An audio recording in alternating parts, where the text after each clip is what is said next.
So today we're going to be ranking chess openings, the tier list.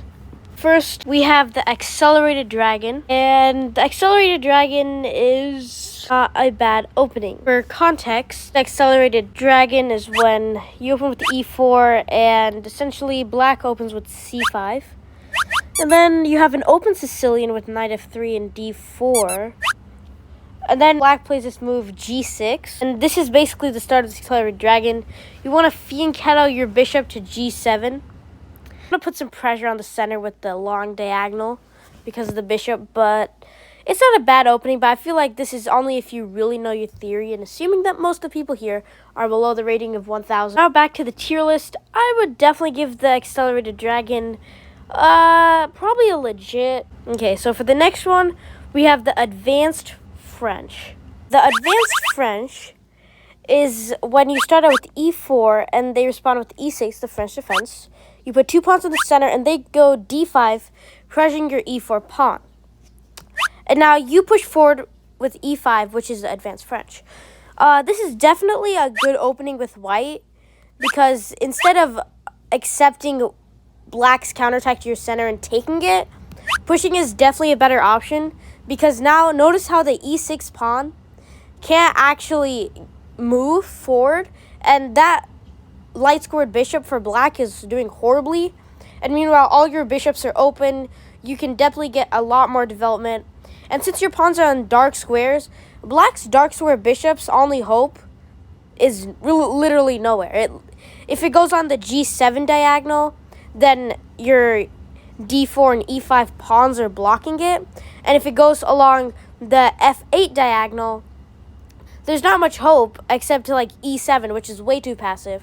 So the Advanced French is definitely probably one of the best ways to respond to the French. So now that we're back to the tier list, I would definitely rate the Advanced French better than the Accelerated Dragon. Definitely unbreakable. Well, the next opening on the tier list is the Alekhines Defense, right over here. The Alekhines Defense is when e4 and black responds with knight f6. In my opinion, this is probably the worst opening, one of the worst openings in chess, because if you push the pawn to e5, literally black's knight is getting danced around, and you have to know all of your opening theory, literally every single move, just to not get a losing position. It's way too much work for an opening that will literally give you a losing position unless you're like a 2100.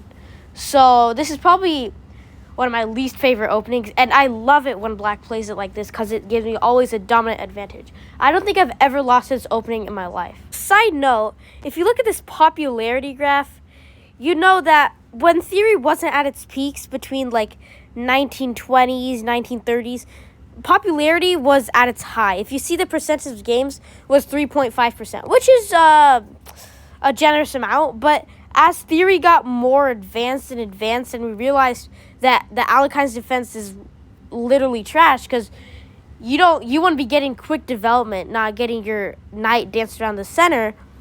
Now look how bad the percentage of games are and how little popularity has become since theory has evolved and people have become smarter. Okay, now that we're back to the tier list and you've seen my rant about how bad the Alekhines Defense, legit, I want to put it in garbage, but I mean, it's got some theory, and if you know the theory, it's not going to be bad. I really want to put it in garbage. It's not tricks only. There's not really any tricks in there except getting beat around by your opponent. Probably controversial, but I'm going to put it in garbage. So next is the Benoni Defense over here. This one is a Benoni Defense where white plays d4. This is an opening for black, by the way. Black plays knight f6, all normal stuff, c4. And then black responds with this counterattack c5. Taking for white is a bad move because black will push for e5 and win that pawn back, and so you don't want to take, and usually white goes here. Definitely the best move in this position. Black goes e6, which is good counterattacking the center because we don't want to give white the center. Definitely a pretty good opening. The problem is I'm not really sound with the fact that black's bishop is dead, honestly. All it is doing is defending a c5 pawn. But it's definitely a legit open. Back to the tier list. I would definitely put Benoni as legit. So next is the Berlin defense. This is how the Berlin defense goes. Basically, white opens up with e4, black responds with e5, all normal stuff, knight f3. And when black plays knight c6, instead of the classical bishop to c4, white responds with bishop to b5, which is the Spanish opening. Now, by the way, the Berlin defense is opening for black, not white. And then this is the Berlin defense, basically. Black starts with knight f6, attacking the e4 pawn. Definitely a great option. I myself have played it before. The Berlin defense, I would definitely say, is...